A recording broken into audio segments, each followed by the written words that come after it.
What's up electric skateboard fans? In today's video we will be taking a look at Tynee Stinger, a new electric skateboard with unique design and beefy specs. We're talking a top speed of 55 km/h, and this bad boy have a huge battery that is marketed to go up to 53 km. So we're gonna test the top speed, we're gonna test the range, and more importantly, how well does it ride in real world scenarios, cause specs don't really matter if it is not fun to ride. But before that, as always, let's take a look at the unboxing first and the design. Let's go. Whoa, it looks short, but it's very heavy. That explains the big battery here.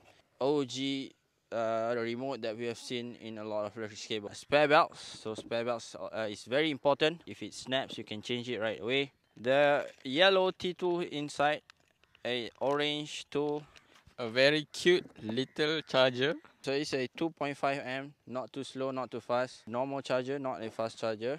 Okay, apart from that, nothing special inside the box, but there is something special on the board. So let's take a look at the board now. Let's go. Okay, so back to the board. As you can see, it came with hydro wheels installed. So hydro wheels is a wheels used for maximum grip, and you can ride in the rain without it skidding too much. It is actually quite grippy, and we did a review on that if you want to check it out.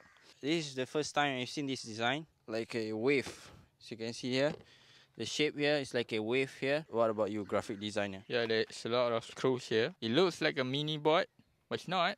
It's a what board? It is a, let's call it a cruiser board. Yeah, not too short, not too long. Do you dare to try the top speed? Oh, the top speed. I think with my skills now, of course can. Okay, so I got an idea for Izani rank now. I'm browsing to buy shuttlecock for badminton, and I can see that the first is duck, and then the second is goose. But the point is, Izani have upgraded from chicken to duck now. So give him a round of applause. Let's power on the board and take a look at the remote. I don't think you can handle this board because you're still on duck level. Oh, but duck is better than chicken, so we will see. If you scroll down Tynee social media, there is one customer who ordered this board, but he installed all-terrain wheels, and it fits. The deck is a little bit cut out here, so you can fit the tiny medium-sized all-terrain. I think it's 5-inch wheels. But first of all, let's try with the hydro wheels. Let's go, 1, 2. Okay guys, so here's my first ride on the Tynee Stinger. We're gonna take it on the real world experience. You can see here we are cruising through some rough road condition. We can already feel some vibrations. The deck is not flexible, but it is quite comfortable to stand on. I really like the shape, unique shape design, and also I can also feel a little bit of concave. Okay, so this is using the hydro wheels, 100mm. The wheel is really good for grip, but if you want more comfort, you should get the new cloud wheels, 110mm rovers. Let's test the power a little bit, see the punch. Oh, so even on mode 3 you have that punchiness. And we are cruising now onto some smooth road condition. So now we should test the carving. Ooh, wow, it feels very different. It feels very different from a traditional longboard. It feels like you're gliding left and right, like a snowboard. Not that I have snowboard before. I've never tried snowboarding. There's no ice in Malaysia, but it feels like you're gliding like super smoothly, left and right. Yeah, it feels effortless to carve. Woo. Oh, so this is why they use hydro wheels, because hydro wheels will help with the grip. Because if you use normal wheels, maybe you can do slide with this thing, so you don't want to slide if you're riding on the streets. We are mode 4 now. Let's see if we can push this board onto top speed condition. Oh, a little bit scary. Oof. We have 40 km/h. Oh, not that bad. 40 km/h. Our first ride. So with more rides, we should be able to tame it past 40 km/h. Let's try one more time. Scary. A little bit scary. I'm afraid to push it that far because this is my first ride on this thing. But later on, we'll put on some full gears. I'm not fully... Oh, be careful of the throttle, guys. On mode 4, it's crazy strong. In beginner, you will definitely get thrown off this. Definitely have the power. If you want to ride full speed, make sure that you wear a full face helmet and full gears. Otherwise, you will end up like this guy. He almost lose 10% of his tiny brain cells. Just kidding.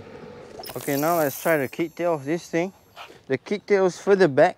As you can see here, I need to push my feet to the end of the kicktail to like really feel the kicktail. But let's try. Oh, the board is pretty heavy with the big battery here. So that is the give and take you have.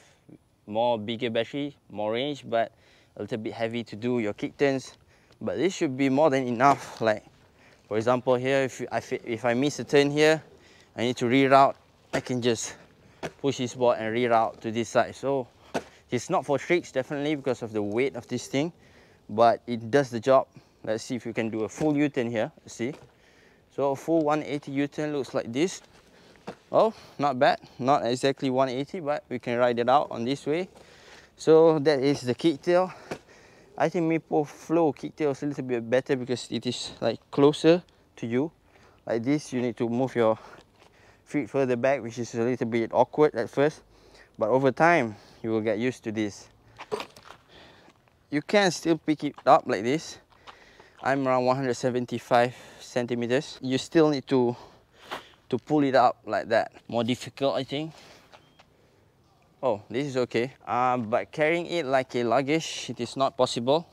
So that is the pros and cons of this Tynee Stinger. We're carving through these lines here with accuracy. You can see here, you can do it like that. And also let's try to do some bigger carve. So this is how the bigger carves looks like. And let's try to do some more aggressive, faster carve, like we usually do. Oh, the board feels like it is gliding sideways, but it is actually not skidding. It is like the combination of the length of the board and the shocks that makes the board feel like it's drifting sideways.